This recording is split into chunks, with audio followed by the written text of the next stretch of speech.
Sumainyo ang Panginoon.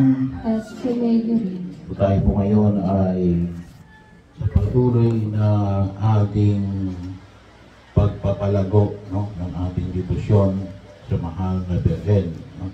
Lalong-lalo sa ating debosyon sa mahal na Birhen ng Dilao. No?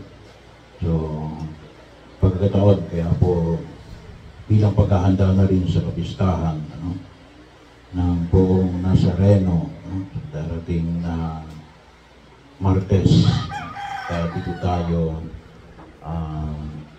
itinilaga na magkatipon-tipon sa pagdiriwang na ito ng ating misa ngayong unang Sabado ng buwan ng Enero 2024.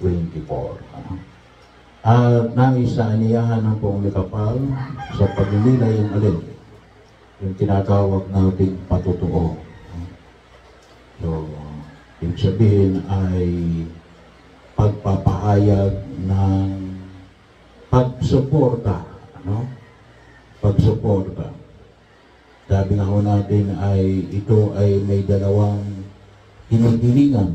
Pagsuporta sa isang tao, sa isang pamantayan, sa isang pagkilos, o simple pagsuporta sa katotohanan.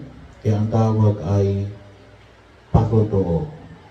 At sa unang pagbasa ay pinamanhid sa atin yung ulit, yung patutuo ng tao at ang patutuo ng Diyos. Bahagi ho, ano na kung saan ay tayong lahat ay inaanyayahan na bigyan natin ng higit na pagninilay. Sabi nga natin kung minsan ay pag sinabi natin patutuo, may totoo. No?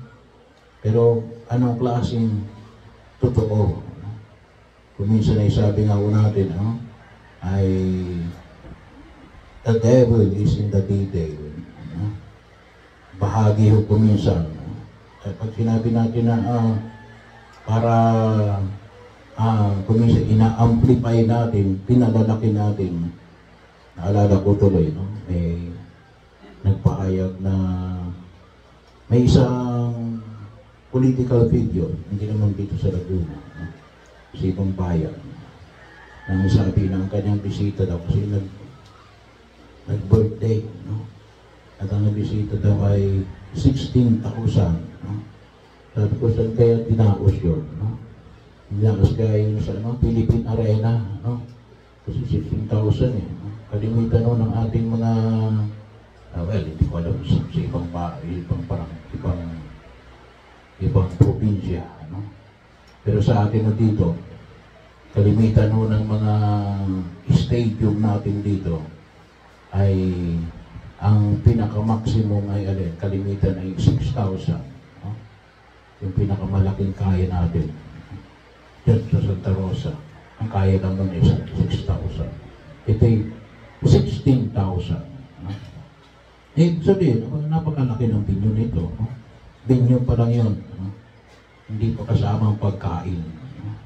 Magpakain ka ng alaan sa 50 katao. No? Hindi ko sinasabing hindi posible. No? Ilang kuminsan, we exaggerate para masabi natin na ang dami niyang bisita. No? Maraming bisita. No? Pero hindi ganon kadami. No? Baga kataon. No? Maaari din naman ganon kadami, kaya lang ay ibig sabihin, ay sabi nga natin something to be proven. No? Magpakain ka nga nalaang ng 1,000, no? Ay naalala ko tuloy nung kami inordinahan, no? Ay kami ay 2 pari, 3 diakono, no? Siguro ay yung hindi pa napuno yung buong cathedral, no? Siguro mga may 1,000, no? Makita ko natin yung ibang pagkain kapag hindi maayos ang handling ay panis, no? Bahagi ho, no? Pero ibig sabihin, dumisan, patutuwa patotoo at ang sabihin na ang gusto lang niya sabihin ay yung patotoo na maraming bisita. No? Yan ang kuminsan, kapag magdidali na tayo, kuminsan doon natin nakikita na hindi naman ganong kadami. Kaya kuminsan, yung kwento natin ay hindi nagiging patotoo. No? Kuminsan na rin, nagdudulot ng pagdududa. No? Hindi na nagbibigay ng katotohanan. Kasi bakit? Ay may mga isiningit tayo na hindi naman talaga totoo. Kaya pag sinabi natin na totoo, kinakailangan i-fix talaga natin itong lahat na ito na masasabihin natin ay totoo. At yan ang kuminsan ang tinatawag natin yung challenge kapag sinabi natin patotoo ng tao. Ano naman yung patotoo ng Diyos? Sabi nga sa unang pagbasa, iba yung patotoo ng tao, iba yung patotoo ng Diyos. So, at isang halimbawa na nakita natin dito ay alin? Yung pagbibinyag kay Jesus ni Juan Bautista. Asan yung patotoo doon?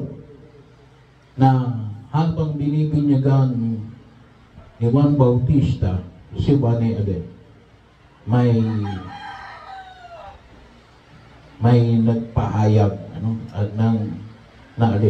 ng isang malaking tinig na alin. Ito ang pinakamamahal kong anak na lubos kong kinalulugdan. At ang pagbaba ng Espiritu Santo sa pamagitan ng isang kalapati. Kaya kung minsan, pag sinabi natin na patotoo ng Diyos, umahanap tayo ng mga pagkilos na kuntusin, ay hindi basta-basta kaya ng tao. Kaya ang kalimitan sinasabi ko yung kung minsan marami nagtatanong, halimbawa yung miracle doon sa Tipa, no? Sa Carmel. Bakit hindi inaprobahan ng simbahan? No? Bakit? Sapagkat kung minsan anong sabi, pwedeng gawin ng tao. No? Kaya kapag pwedeng gawin ng tao, yung sabihin, kung pwedeng maduplicate ng tao, pwedeng maulit ng tao, ay bahagi ko yun. May ibig sabihin ay hindi yun under noong tinatawag natin patotoo ng Diyos. Kaya napakaingat ng simbahan na masabi na ito ay talagang patotoo ng Diyos. Bahagi ko na kung saan ay binibigyan ng patotoo. Kasi kapag tinunamos ng simbahan, ibig sabihin, yun ay bahagi ng pagtugon na makita natin na itong pagkilos na ito ay higit sa pagkilos ng tao. Pero yun yung bahagi na kung saan ay makita ko natin. Na tayo rin, ay hinangamihan na alin. Maging patotoo, hindi lamang ng tao, ngunit patotoo ng Diyos. At yun ang bibigyan natin ng higit na pagtugon. Nanawa tayo rin, sabi nga natin, ay mga buhay na patotoo ng pagkilos ng Diyos sa buhay natin. Kaya dapat maging maliwanag na alin, yung tunay na pagpapahalaga natin sa pagtugon natin sa Diyos. At yun ay alin, anong kalimitan makita natin? Yung mga bagay ng maka-Diyos, ay yung tinatawag natin na continuity. Anong ibig sabihin ito? Ang ganda-ganda ng pagkilos natin. Kasi bakit? Nandun si Father. Kapag pinalitan na yung pare, wala na. So, bahagi ko yun. Na makita ko na. Hindi lang maaaring gawa ng pare. Kahit nagawa ninyo. Kapag kayo ay bilang mga leader ng simbahan, maganda yung pagkilos kasi nandiyan kayo.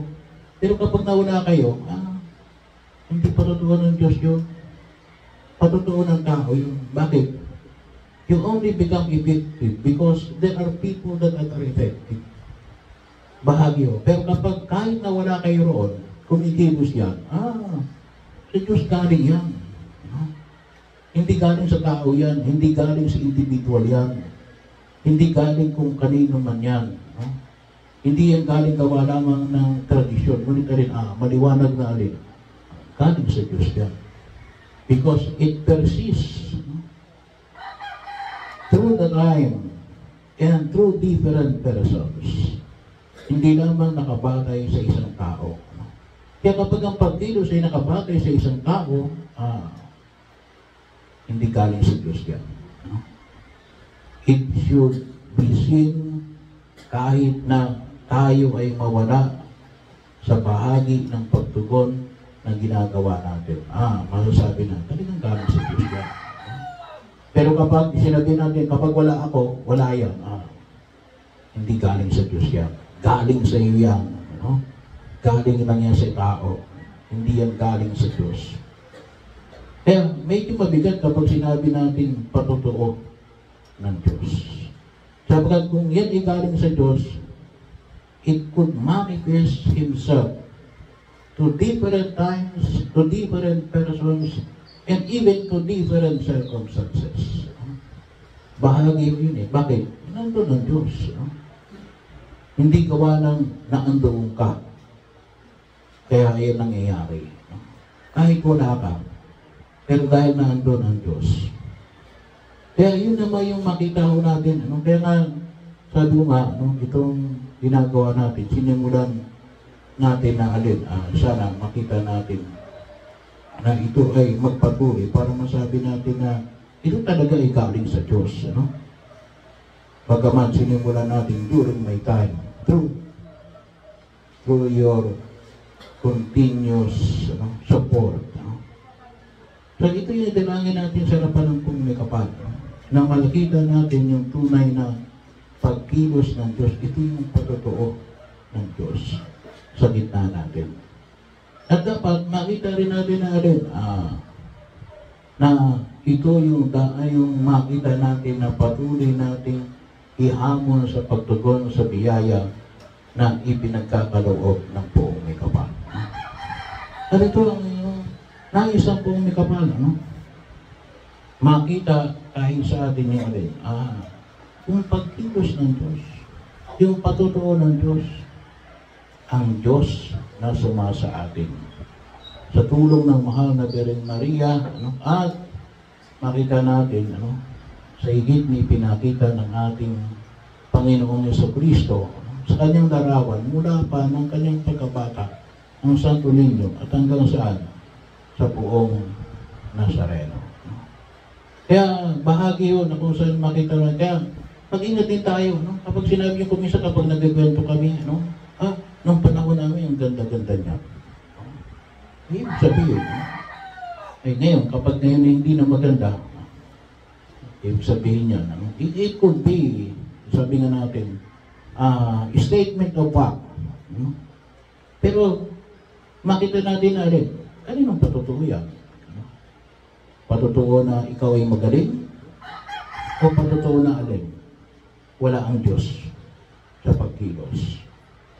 Sapagkat yun ay magaling lang nung panahon nyo. Ngayon hindi nyo na panahon, hindi na magaling. Bahagi ho yun. Kinakailangan natin maging bahagi ng ating pagninilay. Hindi ko sinasabing mali yun. Pero sinasabi ko naandun ba ang presensya ng Diyos? Ngayon ang kinakailangan natin makita. Kasi bakit? Yun ang patutuo ng Diyos. At yun ang dapat na makita natin. Yung patutuo ng Diyos, hindi yung patutuo ng tao.